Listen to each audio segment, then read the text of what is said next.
মিথ্যার উপর গড়া সম্পর্ককে আদৌ কি সম্পর্ক বলা যায়? ভয় বা স্বার্থের উপর টিকে থাকাটাও কি কোনো সম্পর্ক? দৌড়ে চলেছ স্বার্থ বাঁচানোর জন্য। ভালো করেই জানো যে এই ঘনিষ্ঠতার কারণ কি। কারণ শুধু এটাই, কিছু যদি পাওয়া যায়, একটা ব্যাকআপ অপশন তৈরি থাকুক। এটাই তো থাকে, তাই না?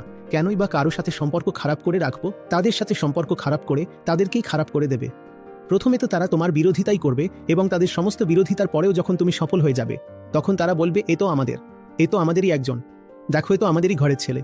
হঠাৎ তাদের মনে পড়ে যাবে যে তুমি তাদের ঘরেরই লোক, সেই ঘর যেখান থেকে তোমাকে একসময় অপমান করে বের করে দেওয়া হয়েছিল। সেই অপমান সহ্য করাটা জরুরি, সেই বহিষ্কারটা আবশ্যক।